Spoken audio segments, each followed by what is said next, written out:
11월 19일 나사렛 아침 묵상입니다. 오늘 말씀은 창세기 49장 1절에서 7절까지입니다. 야곱이 그 아들들을 불러 이르되 너희는 모이라. 너희가 후일에 당할 일을 내가 너희에게 이르리라. 너희는 모여 들으라. 야곱의 아들들아 너희 아버지 이스라엘에게 들을지어다. 르우벤아 너는 내 장자요 내 능력이요 내 기력의 시작이라. 위풍이 월등하고 권능이 탁월하다마는 물의 끓음 같았은즉 너는 탁월하지 못하리니 내가 아버지의 침상에 올라 더럽혔음이로다. 그가 내 침상에 올랐었도다. 시므온과 레위는 형제요 그들의 칼은 폭력의 도구로다. 내 호나 그들의 모의에 상관하지 말지어다. 내 영광아 그들의 집회에 참여하지 말지어다. 그들이 그들의 분노대로 사람을 죽이고 그들의 혈기대로 소의 발목 힘줄을 끊었음이로다. 그 노여움이 혹독하니 저주를 받을 것이요 분기가 맹렬하니 저주를 받을 것이라. 내가 그들을 야곱 중에서 나누며 이스라엘 중에서 흩으리로다. 아멘. 창세기 49장은 임종을 앞둔 야곱의 유언과 그의 죽음에 관한 내용을 담고 있습니다. 야곱은 12명의 아들들을 불러 모아 각 사람의 분량대로 축복하고 또 어떤 아들들에게는 지난 죄를 들추어 과거의 잘못을 잊지 않도록 했습니다. 야곱의 유언은 한 개인의 가족 사이에 국한되는 것이 아니라 앞으로 국가를 이룰 이스라엘 12지파에 대한 거국적인 예언입니다. 지금 야곱은 심히 연로하여 죽음과 마주하고 있는 상태이지만 그는 어느 때보다 맑고 충만한 영성을 발휘하여 이스라엘의 미래와 다음 세대를 준비시키고 있는 것을 볼 수 있습니다. 먼저 장남 르우벤에 관한 예언을 보겠습니다. 르우벤은 그 출생 자체가 아버지에게 큰 기쁨이었고 큰 힘이 되었던 아들입니다.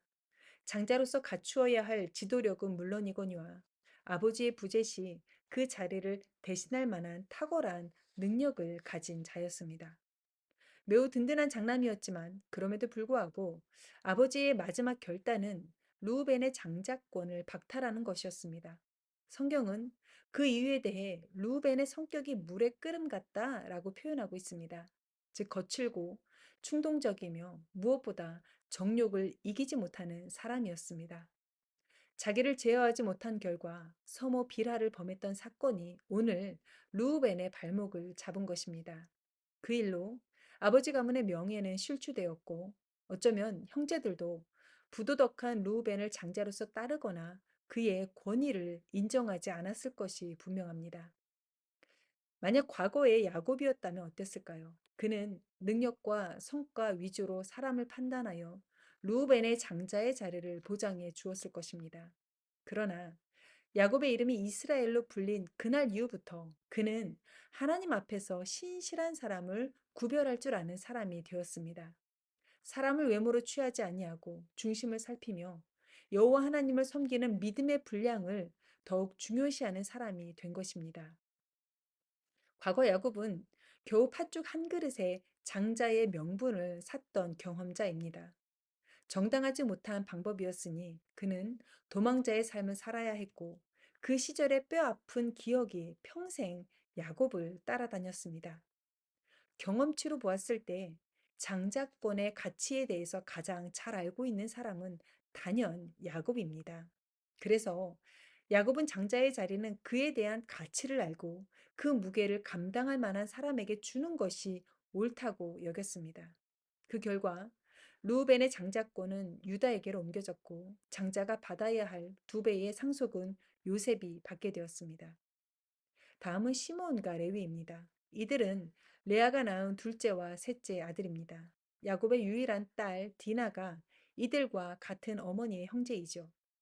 어느 날 누이 디나가 하몰의 아들 세겜에게 더럽힘을 당한 일이 있었습니다. 이 일에 대한 분노로 시므온과 레위는 매우 도넘은 잔인한 학살을 감행했습니다. 이들은 하나님께서 심판하실 때를 기다리지 않았고 스스로 심판자가 되어 악을 악으로 갚는 일에 주저하지 않았습니다. 성경은 이들의 손에 들려진 칼은 잔인한 폭력의 도구이며 그들은 분노대로 사람을 죽였다고 증언합니다. 야곱은 잔인한 형제를 축복하는 대신 2번이나 저주받을 것을 예언했습니다. 또한 이렇게 혈기 많은 두 형제가 의기투합하여 또 다른 어떠한 악을 도모하게 될지 모르니 이들은 이스라엘 중에서 흩어져 살아야 될 것을 예언했습니다. 자, 이렇게 야곱은 루벤의 장자의 지위를 박탈하는 것과 시므온과 레위가 저주받는 것으로 이들이 저지른 불의한 과거에 대한 정리를 해 주었습니다. 아들들을 향해서 저주를 예언해야 하는 아버지의 마음은 창자가 끊어지는 고통이었을 것입니다. 그런데 표현이 저주였을 뿐입니다. 아버지는 아들들이 이제라도 죄에 대한 대가를 치르고 책임지게 함으로 오히려 죄로부터 자유할 수 있는 기회를 주고 있는 것입니다. 바로 저주를 가장한 축복인 것입니다. 아무리 아들이라도 이러한 모든 죄를 마냥 덮어주고 듣기에 좋은 축복만 남겨두고 떠날 수는 없었습니다. 다음 세대가 선조의 죄를 그대로 떠안고 가나안으로 들어가게 놔둘 수는 없었던 것이죠. 세술은 새 부대에 담아야 합니다. 이스라엘의 미래는 이러한 부정한 것들을 그대로 가지고 시작하면 안 되었습니다. 정결하지 못하고 생명을 쉽게 훼손하는 폭력을 가지고는 결코 새 시대를 열 수 없습니다. 죄악을 끊어내지 않으면 그 미래는 의미가 없습니다. 우리는 이 세 형제의 모습과 사실 크게 다르지 않습니다. 우리 안에도 음란하고 부도덕한 생각이 자리할 때가 있습니다. 때로는 이 생각이 행위로 이어져 하나님 앞에서 추한 범죄를 저지르는 일이 왜 없겠습니까? 나의 제어하지 못하는 혈기와 분노로 상처 입힌 형제들이 있습니다. 또한 나의 거친 언어로 얼마나 많은 사람을 다치게 했습니까? 오늘 우리는 이러한 죄의 문제를 해결하지 않은 상태로 내일의 아침을 맞이한들 죄 가운데 맞이하는 새날이 우리에게 과연 어떤 의미가 있겠습니까? 나의 죄를 지적하고 양심을 치는 소리가 있다면 그것은 저주가 아니라 돌이키게 하시고 책임지게 하시는 저주라는 이름의 또 다른 축복인 것을 알 수 있기를 바랍니다.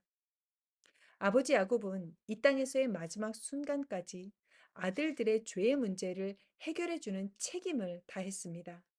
무조건 죄를 덮어주는 것도 은혜는 맞습니다. 그러나 이것을 책임지게 하는 것이 더 큰 은혜입니다. 우리가 내일을 소망한다면 오늘 해야 할 일은 바로 죄의 문제를 해결하는 것입니다. 똑같은 죄를 그대로 가지고 내일로 가지 않기를 바랍니다. 다음 세대들이 오늘 우리가 행하는 모든 죄의 모습들을 그대로 다 보고 배우게 되어 있습니다. 우리가 내일로 가져가야 할 것이 있다면 그것은 여호와 하나님을 신뢰하는 순전한 믿음밖에 없어야 합니다.